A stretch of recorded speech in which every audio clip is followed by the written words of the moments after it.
cerita tersidai ni, kalau kait dengan QHP ni, memang tak boleh dinafikan lagi, memang ngam. Okay? So, apa yang berlaku dekat NGO PJRM tersidai dekat kata PMO, so kita sedia maklum. Dan malah pencarum sendiri tersidai. Okay, apa yang dicadangkan oleh PMX setakat ini kalau kita lihat cagarkan KLSP anda, kalau ada tengok pencarum yang layak membuat permohonan iCagar ini. Okay, yang mana mereka ini pun dah lulus. Tetapi apakan daya tersekat pula dengan hutang lama. Itu cerita yang pertama. Cerita yang kedua pula. Dorang ni bila dah keluar je pengumuman permohonan sejak 7 April, iCagar ni terus buat permohonan.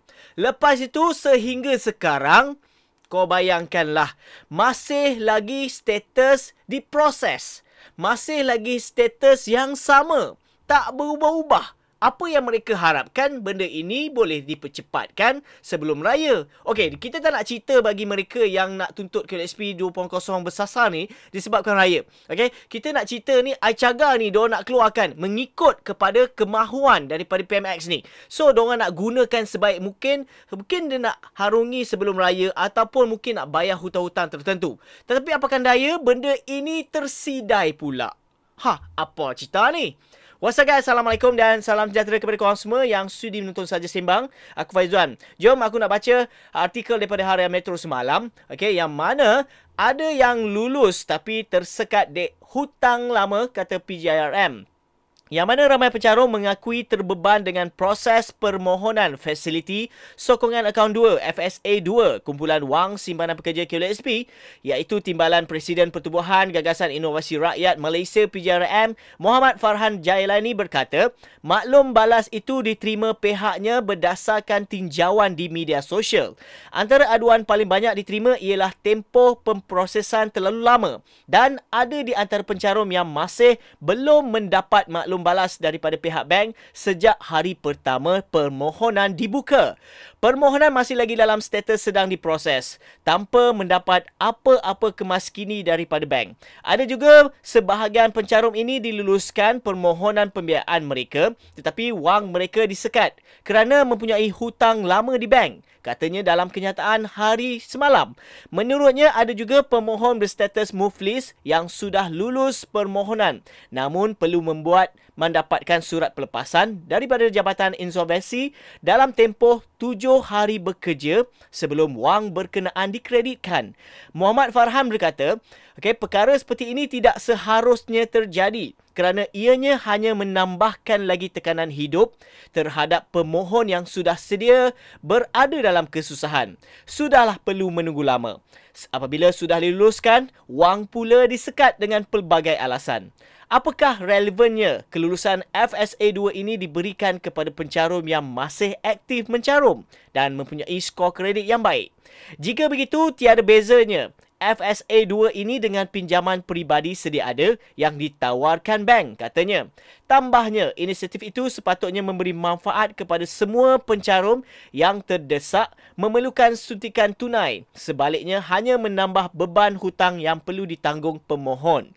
Katanya kerajaan harus sedar syarat baki minimum RM3,000 yang ditetapkan tidak relevan berikutan majoriti pencarum yang memerlukan tidak mempunyai baki mencukupi dalam akaun 2 mereka. Katanya alasan kerajaan melaksanakan FSA 2 untuk melindungi hari tua mencarum tidak dapat diterima kerana pemohon yang gagal membuat bayaran balik berisiko kehilangan terus caruman yang dicagarkan kepada pihak bank. Setakat ini kita sudah maklum, benda ini kita ada yang pencarum yang terima, apa usul dan ataupun cadangan daripada PMX. Tetapi seharusnya PMX ni buat betul-betul. Kalau nak umumkan satu perkara, pastikan betul-betul complete. Betul-betul sistem yang diwawarkan oleh pihak bank ini adalah betul-betul mudahkan urusan semua pihak, especially bank ataupun pencarum itu sendiri.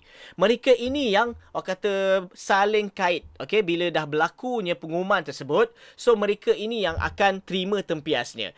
Sekiranya pencarum ini tak membayar, maksudnya bank itu akan sendiri. Dan bank ini kalau dia kalau macam pencarum ini pun tak dapat manfaat dia jugalah. Okay. So, kalau kita lihat kepada situasi ini ya. Okay. Pihak kerajaan seharusnya melihat benda ini setelah diumumkan betul-betul orang kata secara mendalam. Okay. Pilihan kalau kita lihat apa yang dicadangkan oleh Datuk Seri Anwar Ibrahim ni. Mereka lebih kepada golongan-golongan aku anggap macam T20 lah. Sebab apa? Dia mempunyai baki yang memang agak tinggi. Okay, daripada akaun 2 dan akaun 1. So, sebab itu kalau kita lihat kepada apa sasaran dia memang tersasar. Bukannya bersasar. Tersasar setakat ini. Apa relevannya cadangan FSA 2 ini bagi golongan yang bersasar pula? Yang diminta dan dituntut selama ini? Nothing. Okay. Mereka mungkin akan ada. Mungkin ada. Tetapi tak 100% yang dapat manfaatnya daripada FSA 2 ini. Apa yang kita harapkan manfaat ini bagi golongan yang bersasar yang disebut-sebutkan. Bukannya golongan tersasar. Itu saja perkongsian dalam episod kali ini. Diharap sikit sebanyak memberi info yang terkini daripada channel Saja Sembang.